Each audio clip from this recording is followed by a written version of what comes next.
Welcome back to Ales and Fails Miniatures. Today we are reviewing the Pathfinder Battles Death Coach. So a little bit different. Usually we are doing Icons of the Realms, and I usually don't even buy Pathfinder stuff, but here and there they come out with some really good stuff, and this week they've come out with some really good miniatures. So I'm excited to actually go over these. Let's get into it.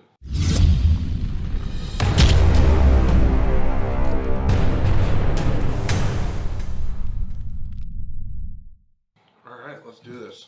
So like I said, I usually don't buy a whole lot of Pathfinder stuff just because you can obviously make your own stat blocks and everything for them, but they're not going to match up to D&D perfectly, so you kind of have to go and do everything your own, but you definitely can. And for this one in particular, I knew I had to. This is the Death Coach, and man is it good looking. Yeah. They did a great job on the rust effects, the different golds and copper colors, and the clear effect that they have on the windows and on the death horses themselves. Like the flames coming off. Yeah. Just spiritual really nice. energy. Yeah, and a cool fact about this one is it actually that glows in the dark. Yeah. Which I don't think I've ever seen on a miniature yet. So the fact that they've done that is awesome. We'll see. Yeah, we're definitely going to have to test that. Even without that, just looking at the miniature itself, I mean, all the details, not just on the horses, but the carriage itself, even the wheels, the different spokes, the different, like, points where the metal would actually be, gnarly. The chains look great.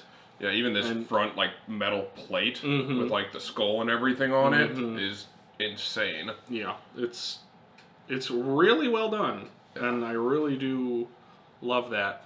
I don't know. It's a very weird thing to just put there and to use. I agree, but it almost something like I'd have someone using it as a ride. Yeah, in itself. Me too. Yeah, rather than it being its own entity. But it being its own entity is pretty cool and pretty intimidating if you just see that just rolling out of nowhere towards you. Yeah, especially if you're in a foggy woods or something like that. It would be extremely cool to have this come out of nowhere, and if you had fog on your table with some trees. And I do want to test this with a black light, so it does actually light up a little bit with this isn't a very high-powered black light, but if you had a black light above a forest setting with fog and everything and had this thing coming down the road, that would be absolutely insane. Yeah. It would just be really cool. Again, just such a cool miniature for them to come out with. There's definitely a lot of effects that it has, which is another major thing. I think even like miniatures, if they added more, that it doesn't help playing a game in the dark, obviously. Yeah.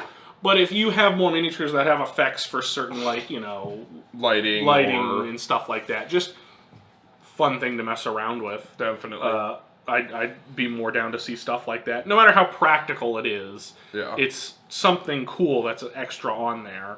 So yeah, that you don't see almost ever. Yeah. So just having those additional effects on miniatures like this is just a very cool thing that they've, again, I think, just started doing, because, again, I've never seen it on anything else. So hopefully they continue to produce miniatures like this. I would really enjoy that. Even if they didn't, if it didn't have glow in the dark, just I like the look of the spell effect. Yeah. Stuff that they do. I guess the necrotic energy, what the purple is supposed to be. Yeah. It's really cool. Lanterns in the back that have this like ghostly fire as well. I just can't get enough of the ethereal spell effects on minis, and I'm glad to see weirder ones coming out. Me too. Showing them off. Yeah, I think my biggest downfall in this miniature is just the size of the coach itself. A little small. For a humanoid. Again, a little big for a humanoid, but just to fit a humanoid on the inside, I wish the actual just body. I think the wheels are the right size. If it was a little fatter. Yeah, I think just slightly. Just a little wider and a little longer would have gone a really long way there.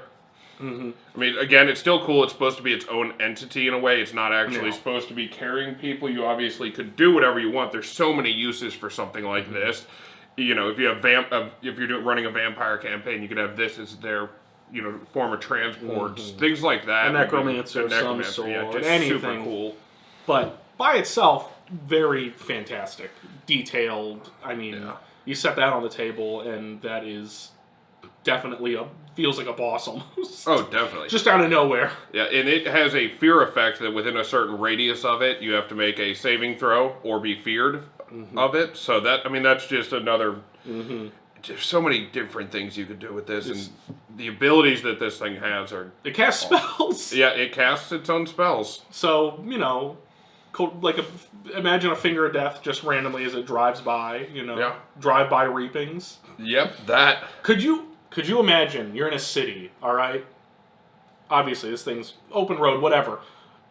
If some necromancer thing happens, you're in a city and this thing just goes by and it's just dropping people as it goes past. Insane. And you're trying to get away from this or get out and it's coming down streets. Yeah, oh, man. Especially since it drops people, it'll double its movement speed. Yeah, so it actually, it has a base of 40 feet already, which is faster than most humans, or even bestialoids. At least talking D&D. Yeah, D&D wise. Pathfinder converting it over, it's a little different. But 40 feet for D&D if you kept that. Yeah. Not to mention the 30-foot flying. Which is right. I forgot sketchier. It flies as well, which is awesome.